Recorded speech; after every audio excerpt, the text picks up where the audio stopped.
सोमवार की व्रत कथा। एक समय श्री महादेव जी पार्वती जी के साथ भ्रमण करते हुए मृत्यु लोक में अमरावती नगरी में आए।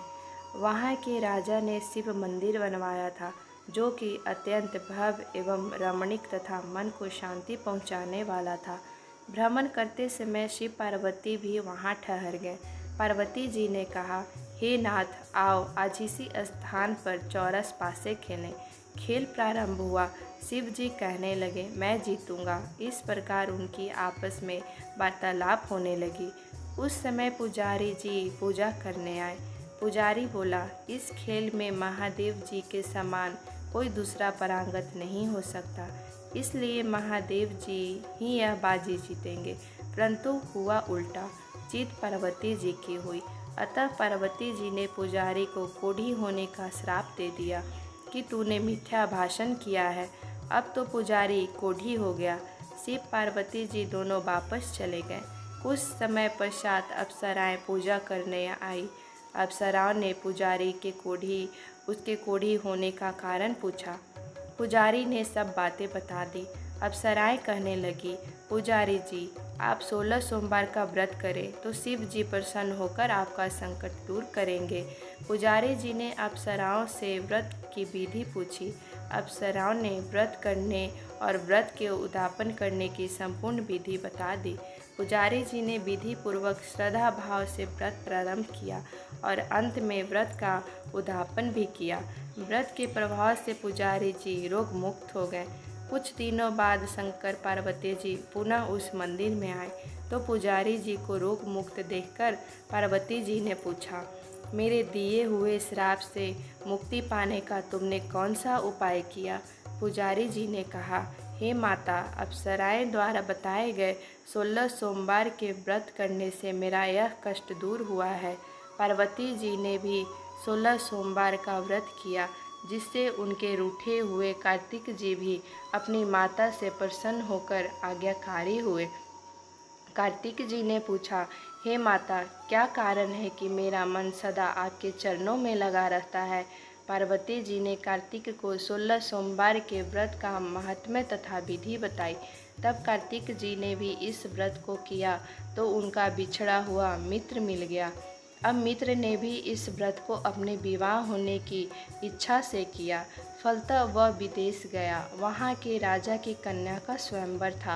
राजा ने प्रण किया था कि हथनी जिस व्यक्ति के गले में वरमाला डाल देगी, उसी के साथ राजकुमारी का विवाह करूँगा।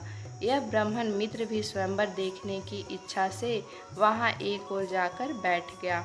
हथनी ने इसी ब्राह्मण मित्र को माला पहनाई तो राजा ने बड़ी धूमधाम से अपनी राजकुमारी का विवाह उसके साथ कर दिया। तत्पश्चात दोनों सुखपूर्वक रहने लगे। एक दिन राजकन्या ने पूछा, हे नाथ, आपने कौन सा पुण्य किया था जिससे हथनी ने आपके गले में वरमाला पहनाई? ब्राह्मण पति ने कहा, मैंने कार्तिक जी द्वारा बताए अनुसार 16 सोमवार का व्रत पूर्ण विधि विधान सहित श्रद्धा भक्ति से किया, जिसके फल के कारण मुझे तुम्हारे जैसी सौभाग्यशाली पत्नी मिली। अब तो राजकन्या ने भी सत्यपुत्र प्राप्त के लिए व्रत किया और सर्वगुण संपन्न पुत्र प्राप्त किया। बड़े होकर पुत्र ने भी राज प्राप्ति की कामना से 16 सोमवार का व्रत किया। राजा के देवलोक होने पर इसी ब्राह्मण को मार को राजगद्दी मिली। फिर भी वह इस व्रत को करता रहा। एक दिन उसने अपनी पत्नी से पूजा सामग्री शिवालय ले चलने को कहा, परंतु उसने पूजा सामग्री अपनी दासियों द्वारा भिजवा दी। जब राजा ने पूजा समाप्त किया तो आकाशवाणी हुई कि हे राजा, तुम इस पत्नी को त्याग दो, नहीं तो राजपाट से हाथ धोना पड़ेगा। प्रभु की आज्ञा मानकर उसने अपनी पत्नी को महल से निकाल दिया। तब वह अपने भाग को कोसती हुई एक बुढ़िया के पास गई और अपना दुखड़ा सुनाया तथा बुढ़िया ने बताया, मैं पूजन सामग्री राजा के कहे अनुसार शिवालय में नहीं ले गई और राजा ने मुझे निकाल दिया। बुढ़िया ने कहा, तुझे मेरा काम करना पड़ेगा। उसने स्वीकार कर लिया। तब बुढ़िया ने सूत की कठरी उसके सिर पर रखी और बाजार भेज दिया। रास्ते में आंधी आई तो सिर पर रखी गठरी उड़ गई। बुढ़िया ने डांटकर उसे भगा दिया। अब रानी बुढ़िया के यहाँ से चलते चलते एक आश्रम में पहुँची। गोसाई जी उसे देखते ही समझ गए कि यह उच्च घराने की अबला विपत्ति की मारी है। वे उसे धैर्य बांधते हुए बोले, बेटी तुम मेरे आश्रम में रह, किसी प्रकार की चिंता मत कर। रानी आश्रम में रहने लगी, परंतु जिस वस्तु को वह हाथ लगाती वह वस्तु खराब हो जाती। यह देखकर गोसाई जी ने पूछा, बेटी किस देव के अपराध से ऐसा होता है? रानी ने बताया कि मैंने अपने पति की आज्ञा का उल्लंघन किया है और शिवालय में पूजन के लिए नहीं गई, इससे मुझे घोर कष्ट उठाने पड़ रहे हैं। गोसाई जी ने शिव जी से उनके कुशल क्षेम के लिए प्रार्थना की और कहा, बेटी तुम 16 सोमवार का व्रत विधि के अनुसार करो। तब रानी ने विधि पूर्वक व्रत किया।